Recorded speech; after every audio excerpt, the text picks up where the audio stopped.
did not. As all this information reached German intelligence, they overestimated the size of the Allied buildup by about 30 divisions.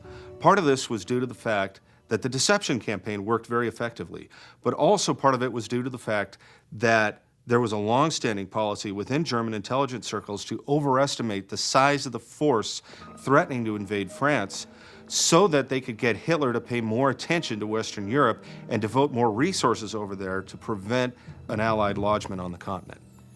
By spring of 1944, the Germans were not only convinced that the Pas-de-Calais would be the invasion site, but that the Allies had roughly 85 divisions in England, and as many as 20 would be used in the initial assault.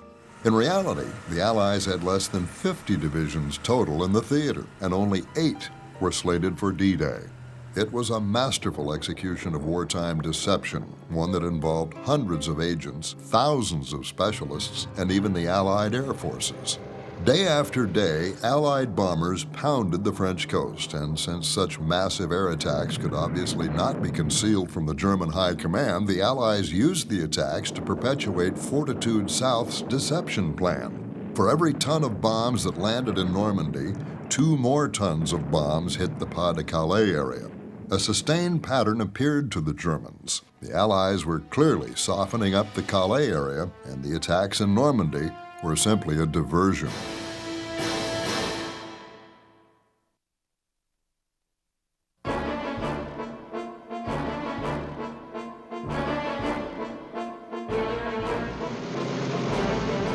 The transportation plan was devised by Professor Zali Zuckerman, and he was a bright guy that had observed how the bombing campaigns had worked in Sicily and in Italy, and he'd come back with the idea that there should be a transportation plan in which there would be a carefully focused bombing campaign that would concentrate on the coastal defenses, on the airfields, and on the lines of communications.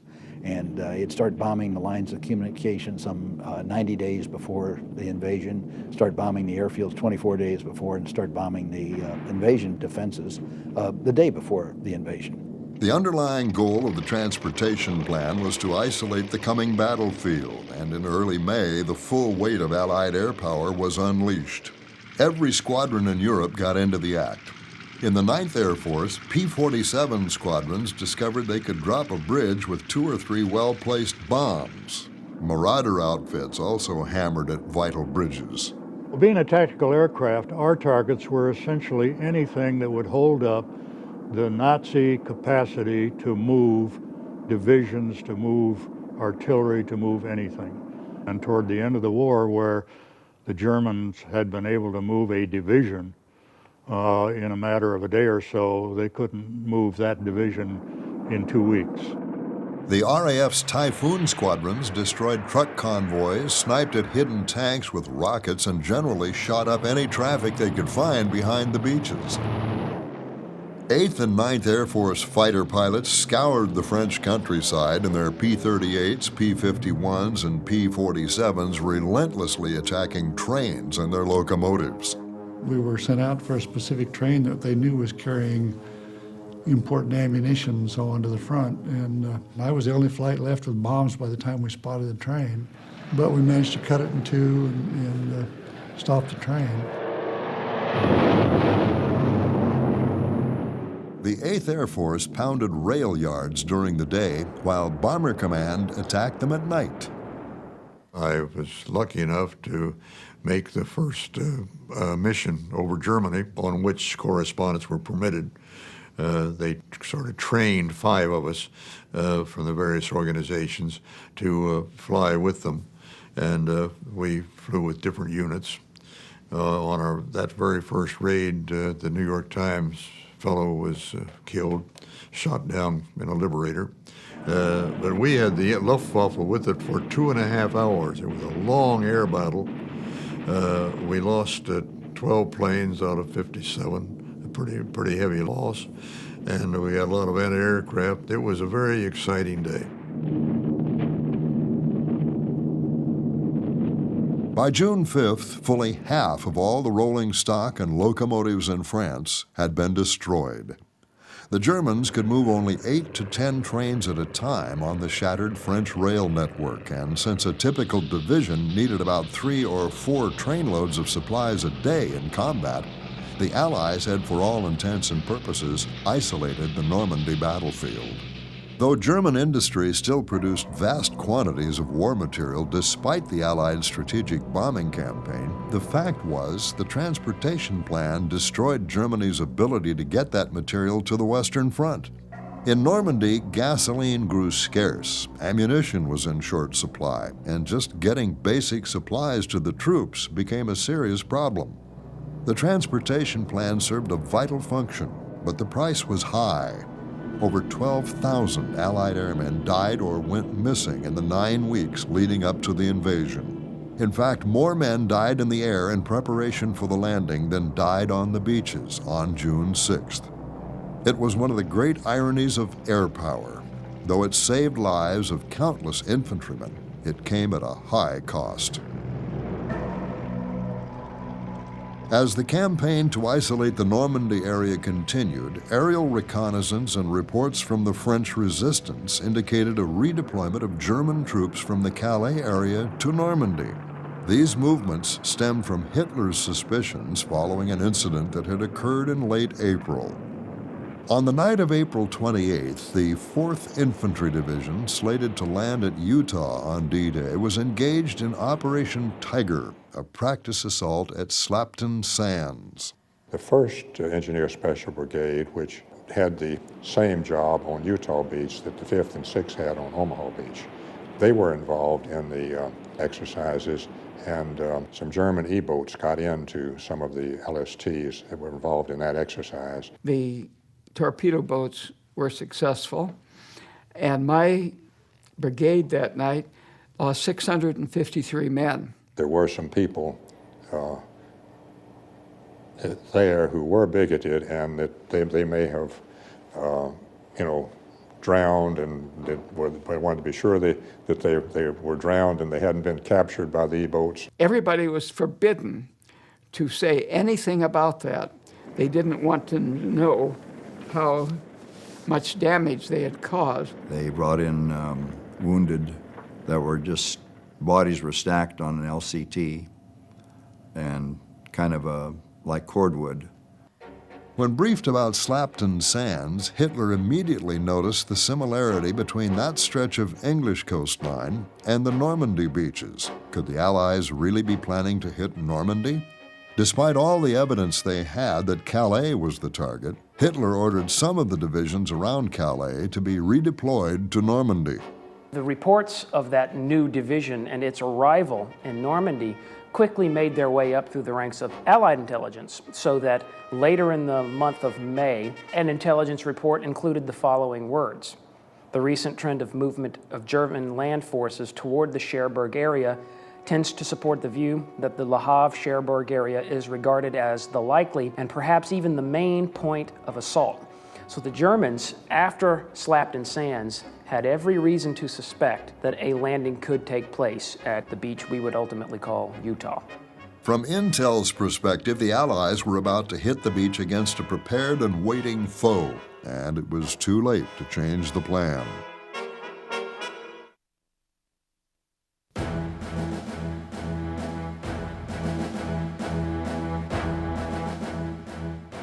Montgomery had been refining Cossack's original Overlord plan since January. On May 15th, he took the Allied High Command through every aspect of the campaign to come. The British and Canadians would land on 3 beaches, codenamed Gold, Juno, and Sword.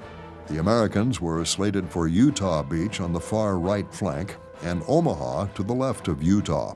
In between, a Ranger battalion would scale the cliffs at Pointe du Hoc, where they would knock out a massive coastal gun emplacement at the top of the bluffs. To support the amphibious landings, 3 parachute divisions would be dropped behind the beaches to disrupt or block any German counterattacks. Monty's plan envisioned a swift capture of Caen on D-Day itself, followed by a sweeping armored breakout on the open ground of the Falaise Plain. The Americans were to push off the beaches and secure the Cotentin Peninsula before driving on Cherbourg, the biggest and closest port to the invasion beaches. The amphibious landing would be preceded by a massive combined air and naval bombardment directed at the beach defenses. Thousands of aircraft would sortie, and everything from battleships to rocket-firing assault boats would be employed. In order to give the initial assault waves of Operation Overlord armor support, the Allies developed Sherman DD tanks, or duplex drive tanks. These tanks had, in effect, a canvas barrier, or hull that could be raised up above the level the water would come. The DD, or duplex drive, meant that they actually had propellers on the back of the tank that had a takeoff gear on the engine, and so when you switched over, the propeller was getting the engine power as opposed to the tracks. The idea was to motor into the beach until the tracks hit bottom, switch over to the tracks, drive up out of the water, drop the canvas, instant tank support to the assault waves. The Overlord plan represented the culmination of 4 years of lessons at the hands of the German army. It was bold, relied heavily on combined arms operations, and depended on the ability of the initial waves of infantry to get ashore and push inland to link up with the airborne troops as quickly as possible. That would set the stage for the armored breakout into the rolling plains beyond the Normandy hedgerows.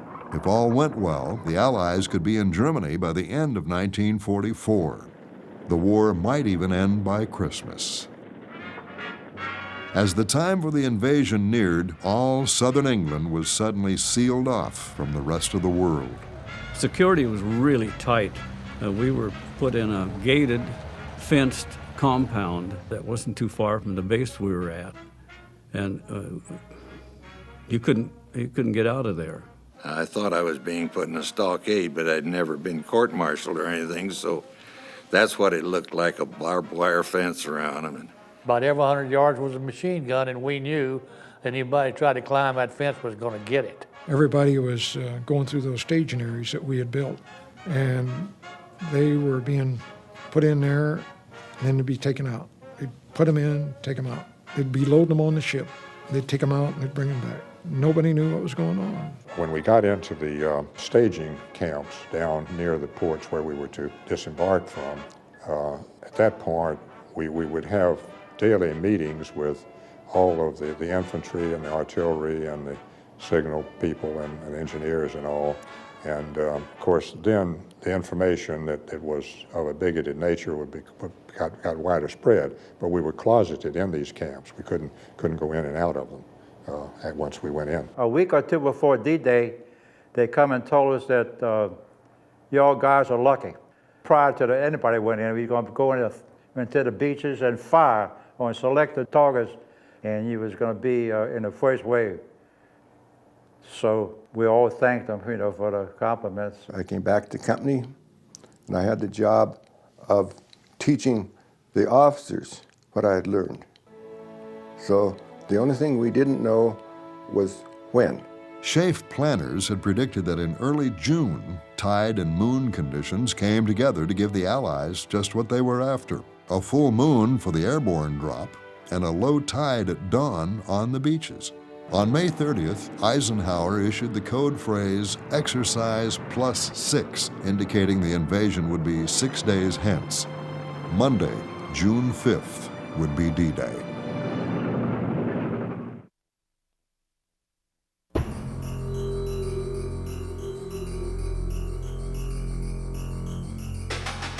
About the 1st of June, I guess it was, we were moved into a camp just outside Plymouth. And there was a lot of materiel, tanks, trucks, all kinds of boxes, ammunition and so on the roads, ready to be loaded onto the various ships that were going to take part in the invasion. We all went down to camps, tent camps that had been set up near the ports of embarkation, primarily in southeastern England, Portsmouth and Falmouth and Plymouth and so on. At that point, the roads were all clogged with military vehicles, primarily with these big tank transporters.